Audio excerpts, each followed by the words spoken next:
Well, thanks for joining me for another live stream. Pardon me one moment while I get the camera adjusted here. So today I want to go over some interesting forecasts from none other than Robert Kiyosaki himself, the author of books such as Rich Dad, Poor Dad. Now, you may be aware if you're watching, if you've seen previous videos where I've covered Robert, or if you're familiar with his work, you may realize that he sometimes gives some fairly extreme forecasts. Sometimes they're a little bit off the wall. Some crazy price targets, somewhat alarmist calls for geopolitical things. But I thought that this was at least a very interesting thought experiment to consider one of his most recent forecasts and to see if, what he's calling for here is even possible. And also just to kind of cover some of the most recent updates on the upcoming BRICS conference, which will be launching in August. So less than a month away now. And if you are tuning in today, huge thank you for joining me on this live stream. Appreciate it. If you find this information valuable, please do give it a big thumbs up, smash that like button. Oh, we got some folks watching from India. Very good. Excellent, because we're going to talk a little bit about that in today's video and what the Indian government is doing in regards to this BRICS conference. So let's get right into it and talk about some of Robert's recent forecasts. So back on July 11th, Robert Kiyosaki tweeted this. August 22nd, 2023, in Johannesburg, South Africa, BRICS nations announce gold-backed crypto. US dollar will die. Trillions of US dollars will rush home. Inflation through the roof. Buy gold and silver. Bitcoin to $120,000 next year. And to be fair, this is not too different from some of the other prognostications we've heard out of Kiyosaki over the past couple of years. But then more recently, he sent this tweet out, which I also thought was interesting. And this is one we're going to examine in a little bit more detail. He said, gang warfare, August 22nd, 2023, approximately 41 nations, possibly even France, gang up in South Africa to de-dollarize the world. Proposal, BRICS nations will launch BRIC, their money. One BRIC equals 1 ounce of gold equals $3,000. Bye-bye USA. So again, fairly extreme forecast there that at this BRICS meeting, they will actually be launching a gold-backed currency of some sort. At least that's kind of what I take away from that tweet. And then the whole bye-bye USA thing, again, a little bit of hyperbole there perhaps, but maybe possibly he's just referring to the US dollar status as the world reserve currency, which, while the USA probably isn't going anywhere anytime soon, that may well be something that is going to be part of history soon, the dollar status as the exclusive and sole world reserve currency. Because again, I think that the dollar is going to be a reserve currency for a long time, but will it be the sole reserve currency? That remains to be seen. And I do think that this is a topic that we can, kind of debate and discuss. Now, speaking of gold, before we go any further, make sure if you are buying some gold or silver, you check out sdbullion.com, today's video sponsor. Right now, new customers can get gold or silver at spot by visiting sdbullion.com/new.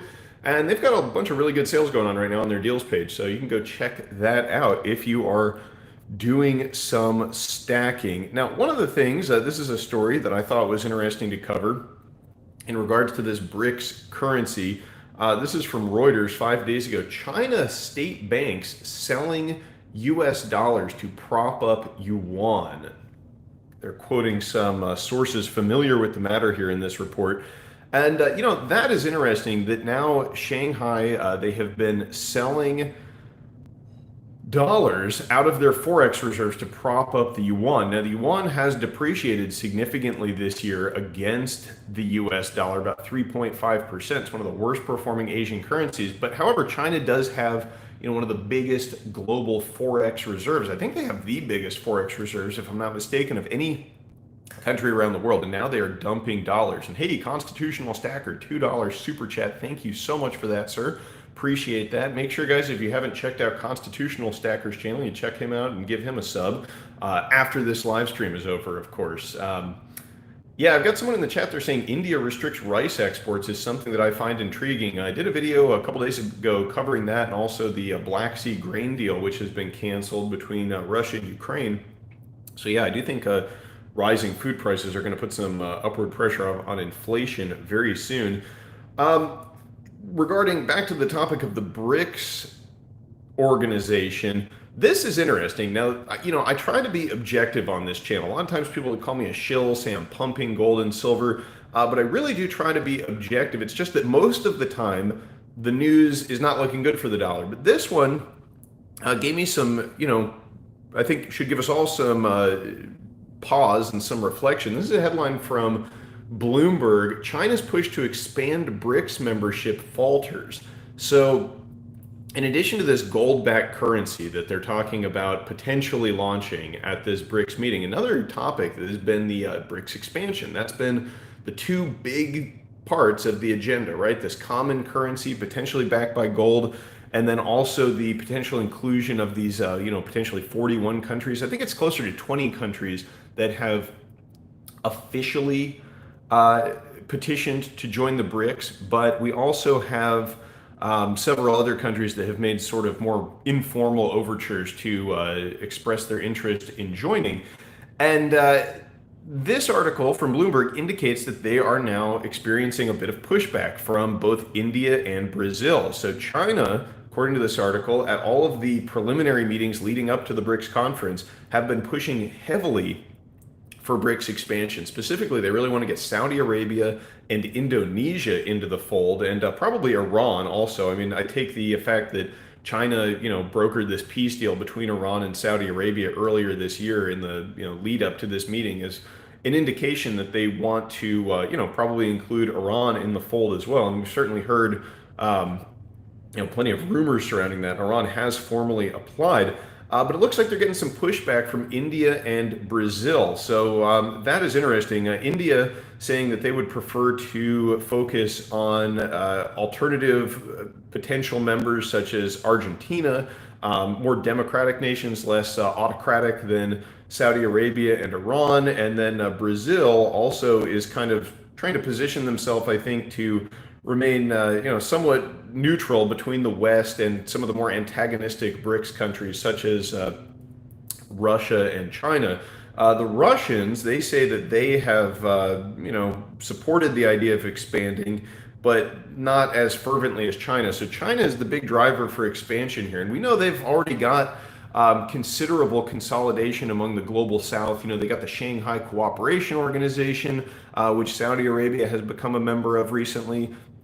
They've also got their Belt and Road Initiative. So China, bent on sort of the more anti-U.S. hegemon road, whereas it looks like countries like India and Brazil are looking more just for some economic cooperation. And, interesting because India was also pushing back on this potential BRICS currency not too long ago. It was the one of the high-ranking Indian economic ministers. I don't recall exactly what the position was, but they were saying that if the BRICS currency is proposed, they will push back against that. And instead, they're trying to focus on expanding the role of the digital rupee. And before we go any further, I do just want to point out, I thought it was appropriate since we're discussing gold currency. I've got some gold backs out here, which are real gold currency. And this is another point I want to kind of touch on regarding this BRICS currency, is that if the currency is, say, backed by gold, I mean, Robert Kiyosaki says 1 BRIC means 1 ounce of gold. I don't know why you would do it that way. I mean, it seems like that would make the currency only suitable maybe for international trade and not for individuals to be using if 1 ounce of gold is equal to 1 currency unit. Although I suppose you could just break it down and say, well, I'm going to price this at a fraction of a brick or whatever. But that seems kind of needlessly complex. But unless it's convertible into real physical metal, I don't think it's going to make much difference. I was listening to an interview with Jim Rickards recently, and he was saying that they didn't actually have to make it convertible. They just kind of had to nominally peg a price in the BRICS currency or the new potential BRICS currency to gold, and that would be enough to undermine the dollar. And I kind of disagree with that point. I might have understood what he was trying to say, but it seems to me that if the BRICS really want to rival the dollar, they need to make the BRICS currency actually convertible into gold, because just naming some arbitrary price, a brick is worth $3,000, but you can't, go and trade a brick for $3,000 worth of gold, or an ounce of gold rather. I don't think it's going to make much difference. And that $3,000 price target I think is interesting in that tweet. You can kind of break that down a little bit, because if you get one brick equals 1 ounce of gold equals $3,000, that would indicate that there's a significant dollar devaluation around the corner as far as Kiyosaki's concerned. And obviously he hasn't made any secret of that. And I would say this, that if the BRICS nations were to launch a gold-backed currency in August, it probably would immediately result in some significant dollar devaluation. But I do think that that's a pretty low probability event. I think it's more likely that what we are going to see is probably some kind of like a framework laid out for the development of a currency. But anyway, back to that tweet. Another part of that tweet that I thought was interesting was he mentioned France specifically. Now, we know that France has kind of been instrumental in the creation of this potential petro-yuan currency to rival the petrodollar, because they were the ones who sold 65,000 tons of UAE natural gas to China earlier this year and denominated that sale in yuan. So that was kind of a big deal. And this is a headline from earlier today. China hopes France can help take the heat out of relations with the EU. So China has got these fairly close relations with France, obviously, and China is France's third largest trading partner behind the EU and the US. So France certainly has deepening ties. And there was an interesting quote in this article from the French economic minister. If I can find that here, he said, "It is essential to think about the expansion and deepening of economic and financial cooperation between France and China. We would like to welcome major new investments from China to French territory." So, this goes to show you that the battle lines on the geopolitical front are not as clearly delineated as one might expect. France, traditional US ally, part of the G7, part of the EU. You would think that they would essentially side with the US in any kind of global economic conflict. But I think that this kind of language and the move earlier this year when Total Energy, the French energy company, did sell that gas denominated in yuan, shows that they're just kind of doing business. They're just looking to the future, looking for what will be in their best interest. And if it does come down to some kind of economic conflict, there's no guarantee that the U.S. traditional allies are going to side with us if it's not in their best interest. So I just thought that was an interesting story. Now let's talk about, is it even possible for a BRICS currency to be launched that is backed by gold? And there are some numbers out there which would kind of indicate to me that this is not entirely possible. But that's if we take the official numbers at their face value. And what I'm talking about here is the official gold reserves around the world. So this is from Trading Economics, and this is just the official gold holdings of countries. Now, these numbers are from March, so they're a little bit outdated, but still, this gives you a general idea of where these countries are standing. So the United States in the top there with 8,133 tons of gold. And then you see China down there with only 2,068. Now, they've been buying gold up for the past 8 months straight, so I think their number now is over 2,100 tons. But you can see their official gold holdings still dwarfed by the U.S. And in fact, I think if you add up all the BRICS countries here, they still hold less gold than the U.S. But one of the things that really makes me question the validity of these official reserve numbers is this. Now, this doesn't give you any idea of how much actual gold some of these countries might be holding, but just think about this, okay? This is from the World Gold Council, top gold producers in the world. China in the number 1 spot, Russia in the number 2 spot. Now, that would indicate that there perhaps is some room for these BRICS nations to back their currencies with gold. I mean, they are the top producers. The other thing is, China has been a net importer of gold for quite some time. In fact, it's very difficult to export gold out of the country. And they're the top producer, so they're making the most gold in the world. They're importing gold, and yet supposedly they have lower gold reserves than all of these other Western countries, lower than the US, lower than Germany. That kind of makes me feel like it's a bit of bunk, this idea that the Chinese gold reserves are as low as the official numbers would indicate. And the same thing goes with Russia. Now they do sell and buy gold. They're not quite as strict about as China about only importing the metal, but they have what is it? The state reserves. They don't officially report all of their gold holdings. They have kind of a interesting structure for how they store their state treasures, as they put it. And I've covered this in recent videos or videos in the past. I don't have any of that information pulled up now, but it's something that's quite interesting to research. These countries basically, they're not telling us how much precious metals they really have. So, if you go on the official numbers, yeah, and you'll see this quoted frequently in the media, in the sort of attempts in the mainstream media to debunk the possibility of a BRICS gold-backed currency. They'll say, well, these countries, they don't have enough gold, and they just look at the reserves. They don't really do their research.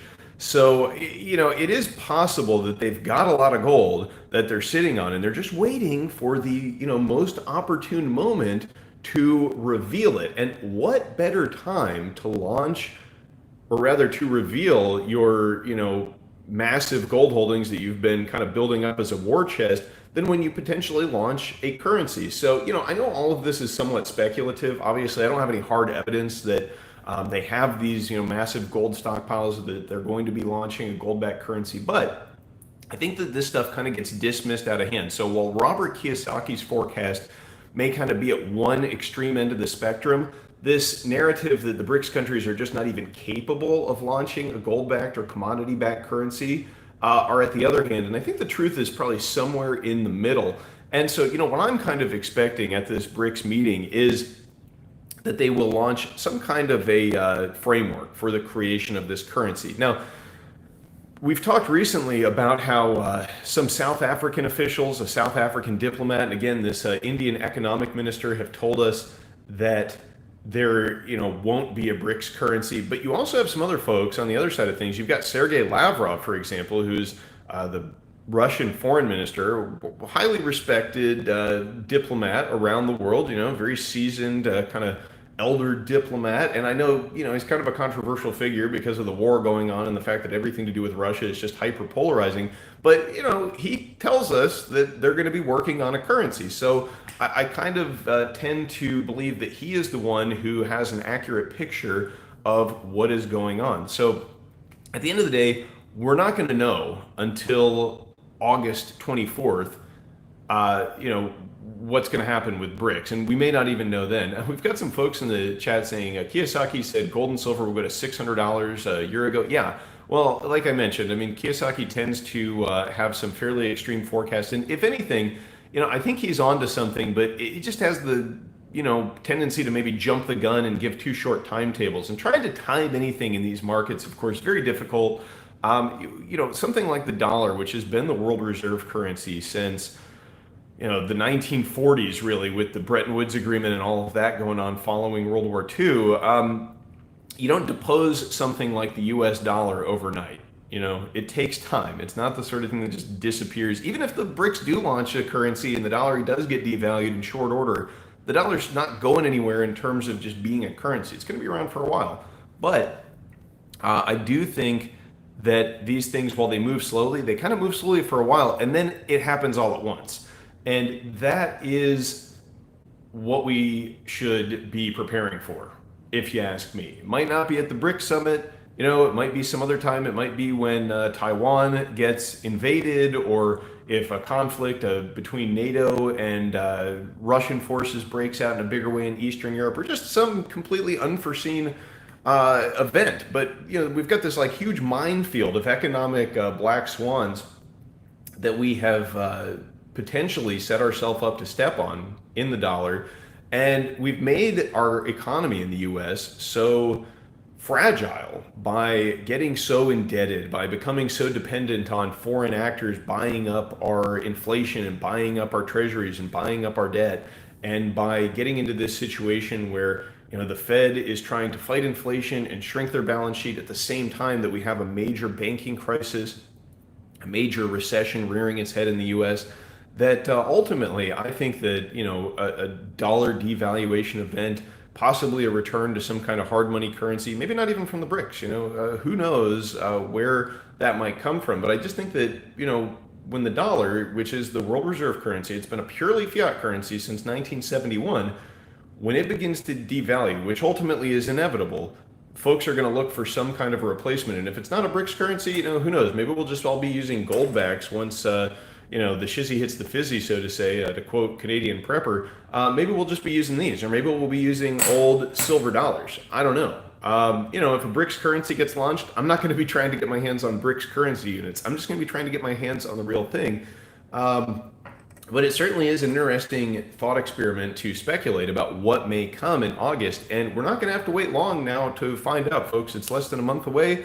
So it could be that it's a big nothing burger and nothing comes of this meeting, but it could also mean that the foundation of the global economy gets shaken and that we do see dollar devaluation. So it doesn't mean go out and, go all in on silver or gold. Of course, I would never tell you to do that because I don't tell you to do anything with your money. It's not financial advice.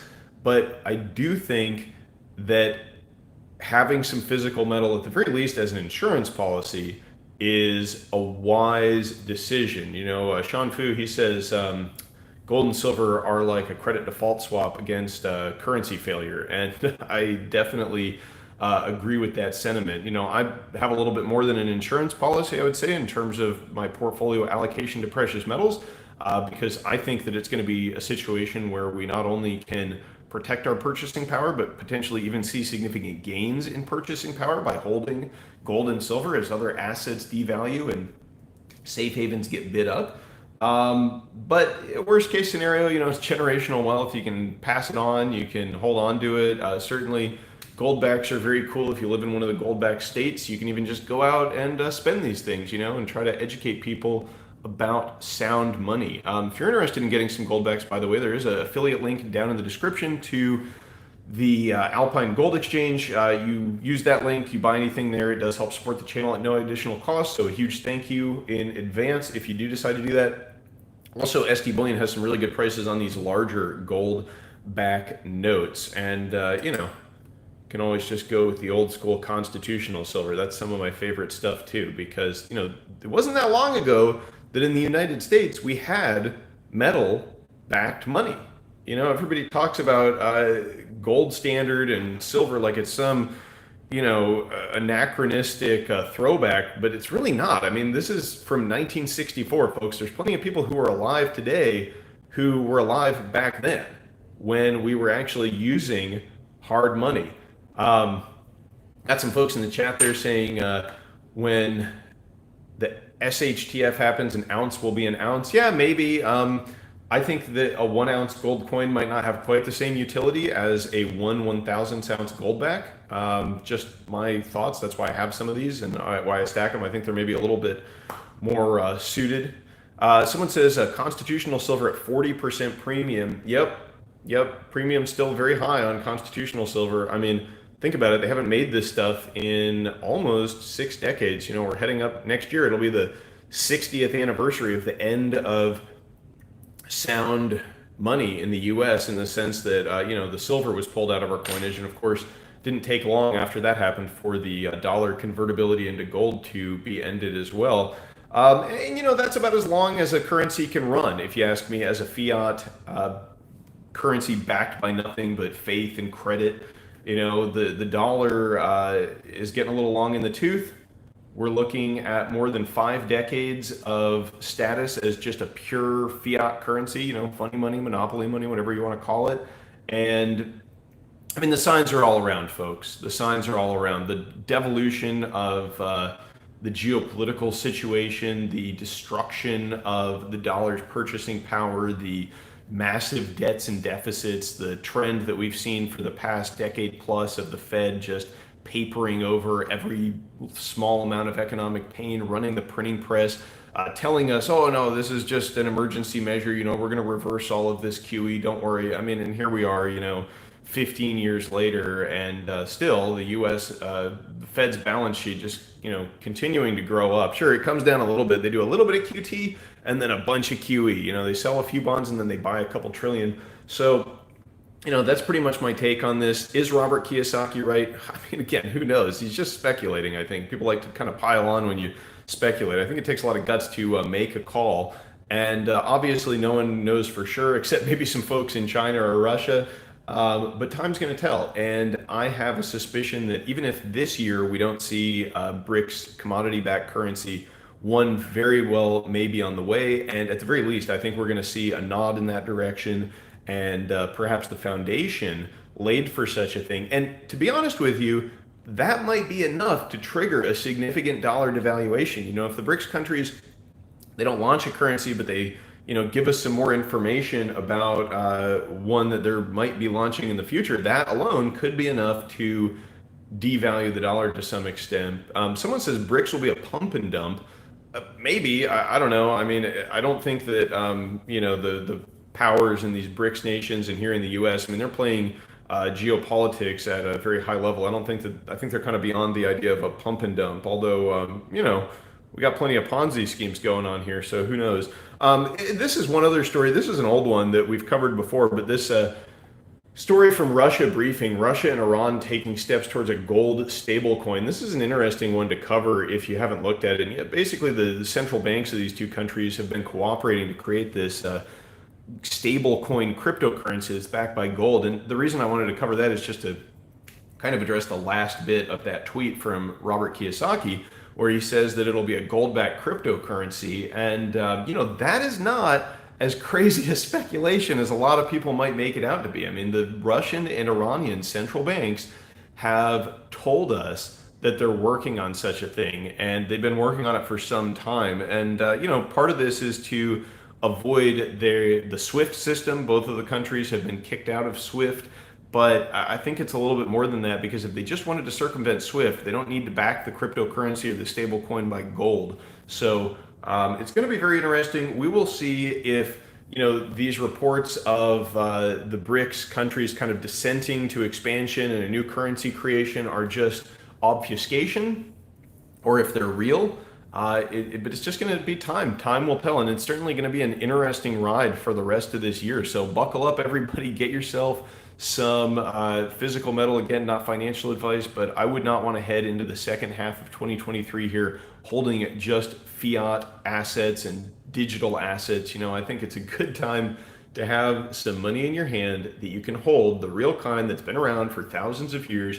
You don't have to speculate about, what the Fed's going to do next, whether or not they're going to, change the interest rate this way or that, whether or not foreign countries are going to try to destroy the dollar. The fact that that's even a possibility and that it's being openly discussed, I think, is a sign that it's a good time to get into some hard assets. So anyway, leave me a comment down below. Let me know what all of you think. And I just want to say a huge thank you to all of you for tuning in. Thanks for watching, everybody. Smart Silver Stacker out.